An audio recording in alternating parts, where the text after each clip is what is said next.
você tem que saber sobre clonagem e sobre mutação para o Enem 2016. Puxa a vinheta, Charles Darwin!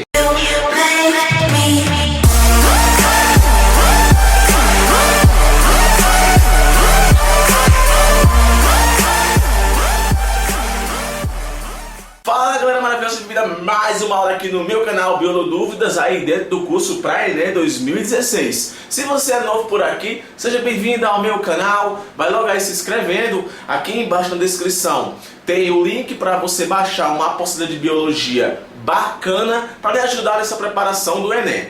Lembrando que qualquer material que eu estou trabalhando nas minhas aulas desse curso para Enem 2016, todo esse material de slide e questões, eu posso disponibilizar para você. É só manter contato comigo aqui também nos comentários, beleza? Se você é um inscrito recorrente, vai logo dando aí um joiazinha para valorizar o nosso trabalho. Bom, hoje eu vou estar falando sobre clonagem e sobre mutação, sendo bem específico no que você tem que saber sobre esses dois temas que provavelmente poderão estar na sua prova do Enem 2016. Então, sem mais delongas, vem comigo aí entender essa bagaça agora. Beleza, então vem aqui entender o que você tem que saber sobre mutações e sobre clonagem. Se liga aqui.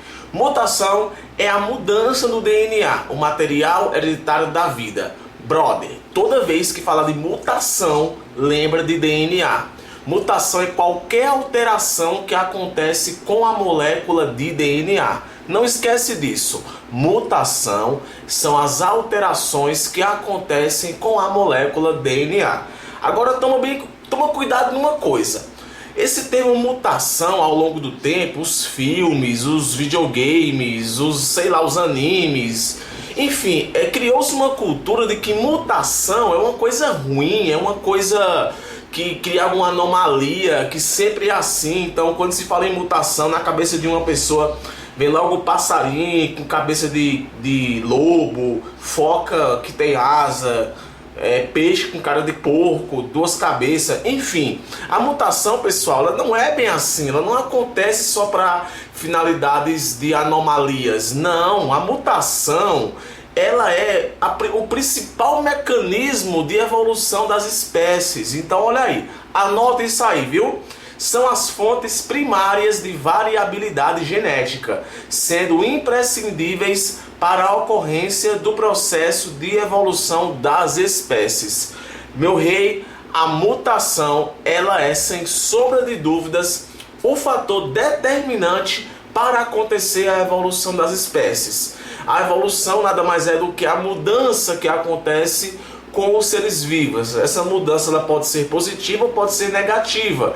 Aí já vai envolver toda a questão de Lamarck e de Mendel nas questões de evolução e nas questões de genética. A mutação está dentro desse processo, desses dois processos, tanto genéticos como evolutivos, justamente porque a mutação ela é o principal mecanismo de evolução das espécies. Agora, em se tratando de questões de prova de vestibular, é bom você estar por dentro de algumas coisas sobre a mutação, como por exemplo, a classificação das mutações. Olha só, a classificação ela pode ser quanto à linhagem celular ou quanto à extensão da mutação. Anote isso, porque pode vir perguntando na sua prova quais são os dois principais mecanismos de mutação. Pode acontecer quanto à linhagem celular ou pode acontecer quanto à extensão da mutação. Cada uma dessas classificações, existe outras classificações dentro dela. Afinal, a mutação é algo muito complexo, existem 300 tipos de mutação. Mas, de um modo geral, acontece quanto à linhagem celular e quanto à extensão da mutação. Com relação quanto à linhagem celular, você vai encontrar a mutação em células somáticas, que são células, no caso do tecido, ou mutações germinativas, que podem acontecer com gametas. Então, quanto à linhagem celular, ou vai ser mutações somáticas, ou vai ser mutações germinativas. Isso adora cair em prova, então, portanto, se cair, assinala a opção que corresponde a tipos de mutação ao que compete linhagem celular, somáticas ou germinativas. Beleza? Quanto à extensão da mutação, que é o que a gente mais estuda na escola, a gente vai encontrar dois tipos de mutação que envolvem essa questão de extensão. As mutações gênicas, que envolve a alteração na sequência de bases nitrogenadas. Lembrando que a molécula DNA ela é formada por nucleotídeos, e esses nucleotídeos, eu já falei numa aula anterior sobre DNA, ele possui o que chamamos de bases nitrogenadas, a adenina, a timina, a guanina e a citosina. Ou seja, na mutação gênica é quando acontece uma alteração na sequência de bases da molécula DNA. E também tem as mutações cromossômicas, que podem ser as alterações numéricas e as alterações estruturais. Dentre as alterações numéricas e estruturais, que são mutações cromossômicas, as que costumam mais cair em provas de vestibular são as mutações cromossômicas numéricas. E é sobre ela que eu vou falar daqui a pouco. Então, quanto à extensão da mutação, você vai ter a mutação gênica e você vai ter a mutação cromossômica. E é sobre essas duas mutações que eu quero falar algo para vocês sobre elas. Olha só, as mutações gênicas, elas ocorrem, como eu falei, ao que compete a mudança na alteração da sequência de bases nitrogenadas. Qual é um tipo de mutação gênica altamente conhecida? E também eu vou dizer qual é. Deixa eu logo dizer o outro tipo de mutação que eu vou falar. São as mutações cromossômicas, que no caso são as mutações numéricas que eu vou estar comentando. É porque eu coloquei assim para poder dividir bem. Então eu vou falar sobre mutações gênicas e mutações cromossômicas numéricas. Mas cada um desses dois tipos envolve vários outros tipos. Então eu vou falar de um tipo de mutação gênica que eu considero importante, porque vai cair numa prova, e vou falar de um tipo de mutação cromossômica, no caso a numérica, que eu creio que pode cair em provas. Então, com relação a mutações gênicas, uma que eu acredito que pode cair são as mutações de perda de sentido, ou também chamada de missense. Essa daí, gente, é aquela mutação de uma doença que você já sabe qual é. Esse tipo de mutação ocorre quando um único nucleotídeo é mudado, provocando uma substituição de um aminoácido. Então imagine só, nesse tipo de mutação gênica, ela envolve a alteração apenas de uma base nitrogenada. Para você ter uma ideia, como apenas a substituição de uma base nitrogenada pode modificar toda a composição de uma proteína e, consequentemente, isso acontece proveniente de uma mutação, que no caso foi aí a substituição dessa base nitrogenada. Qual é a principal doença que todo mundo deve saber que é uma mutação por perda de sentido? É a anemia falciforme. A anemia falciforme em que as moléculas, a proteína de hemácia, que proteína de hemácia? A proteína hemoglobina, que está dentro da célula hemácia. A célula hemácia é aquela célula que transporta o oxigênio, dióxido de carbono, e é rica na proteína hemoglobina. A anemia falciforme, ela promove uma mutação nessa proteína. Ou melhor, a mutação promove, no caso, uma modificação nessa proteína. E a molécula de hemoglobina acaba assumindo aí forma de foice, faz com que a hemácia assuma uma forma de foice. Daí o nome de anemia falciforme. Então, como é que pode cair numa prova? A anemia falciforme é um tipo de mutação de que tipo? Você marca mutação gênica. Se a questão ainda for mais descritiva, lá pode ser que tenha a opção. A anemia falciforme é uma mutação de perda de sentido quando aconteceu a alteração de uma base nitrogenada. Lembre, eu estou indo aqui direto ao ponto, direto ao que eu acredito que pode cair. Eu estou pulando aqui vários estágios, porque existem outros tipos de mutação gênica. Eu estou aqui explicando um que eu considero que pode ser que caia na sua prova. Para você depois não estar comentando aí dizendo que a aula ficou incompleta, saiba disso. Eu estou explicando que eu creio que vai cair, ok? Com relação a mutações cromossômicas, eu creio que pode cair as mutações cromossômicas numéricas. Como o próprio nome diz, é quando acontece uma alteração na quantidade de cromossomos de uma célula. Isso aí é fatal para acontecer uma possível mutação. Eu vou ter as euploidias e as aneuploidias. Tá aqui mostrando esse quadradinho aqui, os tipos de euploidias que existem e os tipos de aneuploidia que existem. Patrick, como é que funciona esse negócio de euploidia e aneuploidia? Simples. Nas euploidias, cromossomos se duplicam, mas não há divisão celular. Ou seja, os cromossomos passam lá pela fase de intérfase, ocorre a duplicação do DNA, mas as células não se dividem. Então acontece que as células dobram ou triplicam a quantidade de cromossomos que possui. Então eu tenho as monoploidias, eu tenho as triploidias e eu tenho as tetraploidias, ou seja, são aberrações que aumentam pra caramba a quantidade de cromossomos.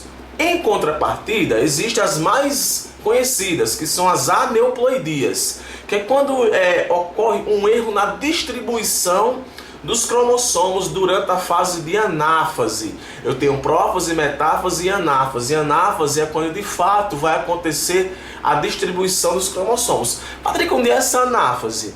Anáfase, lembra também que faz parte de uma fase da divisão celular. E é na anáfase onde acontece a distribuição da quantidade de cromossomos, que deve ser igual para as células que vão estar sendo formadas. Então as aneuploidias ocorre um erro nessa distribuição. Então uma célula ela pode ter um cromossomo a mais, 2 cromossomos a mais, ou pode ter um cromossomo a menos ou 2 cromossomos a menos. Então dessa forma eu tenho as nulissomia, quando acontece a perda de 2 cromossomos, a monossomia quando falta um cromossomo, e eu tenho a trissomia, que é a mais clichê que tem, que é quando aumenta 1 cromossomo, e a tetrassomia, quando acontece o aumento de 2 cromossomos. Tudo isso daí promove modificações no corpo da pessoa e diversos tipos de distúrbio. Olha só as aneuploidias bem conhecidas que acontecem justamente pelo erro na distribuição de cromossomos. Eu tenho uma síndrome de Down, que pode apresentar 2 cariótipos, o cariótipo 47XX mais 21, no caso quando é uma mulher, ou o cariótipo 46XY menos 14, ou seja, falta um cromossomo 14 e aumenta um cromossomo 21. Então, existem 2 tipos de cariótipo para a síndrome de Down. Eu também tenho a síndrome de Turner, que é quando acontece aí a falta de um cromossomo X. Eu tenho também a síndrome de Klinefelter, que é quando acontece aí que existe 2 cromossomos X e um cromossomo Y. Então, gente, essas aberrações que envolvem aí a perda de um cromossomo, o aumento de 1 ou 2, são o que chamamos de aneuploidias. Então, com relação aos tipos de mutações que eu considero bem importantes que você saiba, são as mutações gênicas do tipo perda de sentido e as mutações cromossômicas, que envolvem as mutações cromossômicas numéricas. Lembre que além das numéricas existem as estruturais, que eu não vou comentar aqui porque não são tão conhecidas, e também tem outros tipos de mutações gênicas que eu não vou contar aqui porque também eu creio que não vai estar na sua prova. Então, falou em anemia falciforme, é um tipo de mutação gênica do tipo perda de sentido missense. Falou em mutações aí numéricas, falou de síndrome de Down, síndrome de Turner, síndrome de Klinefelter, ok? E para fechar essa aula aqui, falar sobre clonagem. A clonagem também é algo que a mídia, enfim, a televisão em si, ela acaba criando uma imagem errada sobre a clonagem. A clonagem em si ela já acontece naturalmente. Uma bactéria dá origem a outra geneticamente igual. Plantas originam outras geneticamente iguais. Então a clonagem ela já faz parte do ciclo de vida de vários seres vivos. Por isso que quando se fala em clonagem a gente encontra esse textozinho aqui que eu tirei do site Só Biologia, e vale muito a pena a gente você depois transcrevê-lo, que fala o seguinte: a clonagem é um mecanismo comum de reprodução de espécies de plantas ou bactérias. Então, acabei de falar, é comum. Um clone pode ser definido como uma população de moléculas, células ou organismos que se originaram de uma única célula e que são idênticas às células originais. Ou seja, de novo, é um processo natural, onde uma célula pode originar outra geneticamente idêntica. Em humanos, os clones naturais são os gêmeos idênticos, que se originam na divisão de um óvulo fertilizado. Então imagine só, para surgir gêmeos monozigóticos, o zigoto sofre divisão. Essa divisão é até mesmo quase que inexplicável. Mas os genes são idênticos, são clones um do outro. Então, não aborda a clonagem como sendo algo, sei lá, futurista. A clonagem acontece de modo natural. Agora, o homem ele pode promover a clonagem. De que forma? Cito aqui o caso da ovelha Dolly para você entender como mais ou menos um indivíduo pode ser clonado. Então, olha só.